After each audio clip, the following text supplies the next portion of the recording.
Hello everyone. So today we'll be seeing about top neoplasm coding guidelines related questions for medical coding interview. So in interviews, usually they'll be asking you regarding guideline specific questions. So here I have added few questions, nearly I think 20 questions for neoplasm chapter, so that you can prepare those questions and it will be helpful for your preparation. So the first question here is, what is the difference between primary, secondary and carcinoma in situ? Primary means the original site where the cancer is begin. Secondary means metastatic or spreaded site of the cancer, and carcinoma in situ, an early stage cancer where abnormal cells are present but have not invaded to the surrounding tissues. So that is the difference between primary, secondary and carcinoma in situ. So the second question is, how do you determine the primary site if only the secondary site is documented? If only the secondary site is documented and the primary site is unknown, first we have to code for the secondary site, and second code you should code for the unknown primary site, that is C80.1, to determine it is a unknown primary site. Third question, when should you code a neoplasm as unspecified? A neoplasm is coded as unspecified when the documentation does not clarify whether the growth is benign, malignant, in situ or of uncertain behavior. In such cases, an unspecified code like D49. Neoplasm unspecified behavior is used. And the fourth question, explain the difference between benign, malignant and uncertain behavior. Benign means non-cancerous, that does not spread to other parts of the body. Malignant means it is cancerous, it can invade to the other tissue and also it can metastasize. Uncertain behavior, pathology is unclear whether it is benign or malignant. That is called as uncertain behavior. Fifth question, what are the ICD-10-CM guidelines for coding neoplasm when treatment is directed at the primary site versus the metastatic site? If the treatment is directed at the primary site, the primary neoplasm should be coded first. If the treatment is focused towards the metastatic, that is the secondary site, primary code, first code should be for the secondary site, second code should be for the primary site. And the sixth question, if the malignancy has been excised and there is no further treatment, how do you code the history cancer? Excised means removed. When the cancer has been completely removed and there is no further treatment, it should be coded using Z85. Personal history of malignant neoplasm, to indicate that it is the history.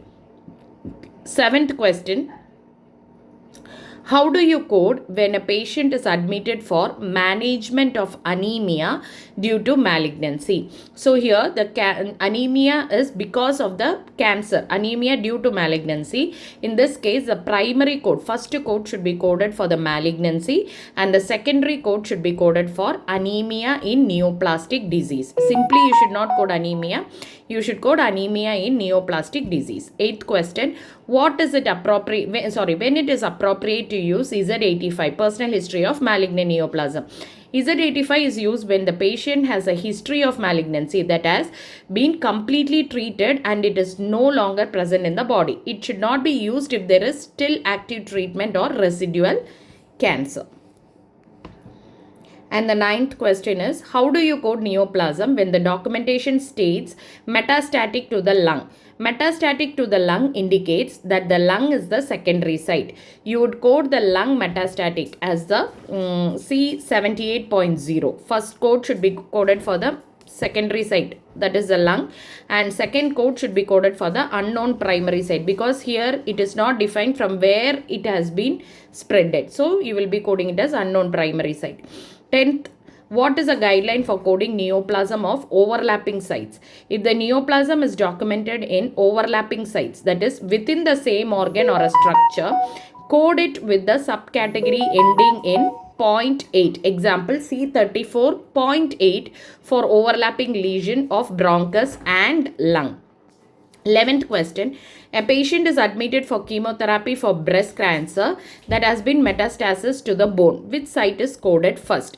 So here the patient is admitted for chemotherapy administration. So the primary code should be coded for the encounter for chemotherapy, followed by the primary site. Here the primary site is breast cancer and the secondary site is bone.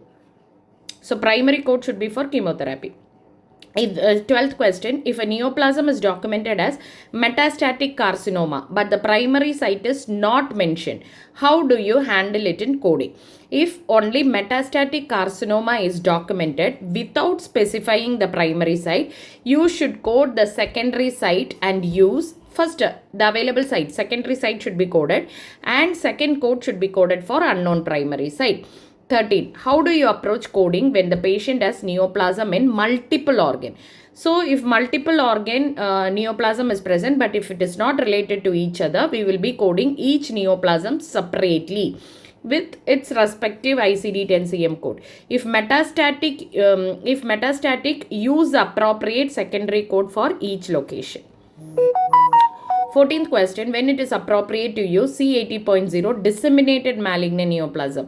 Disseminated C80.0 is used when the malignancy is widespread, that is disseminated throughout the body, and there is no primary or secondary site. Disseminated means primary site cancer as well as secondary site cancer is present, but the anatomical area of both the site is unknown. That is called as disseminated. And the 15th question, what is the process for coding recurrent neoplasm?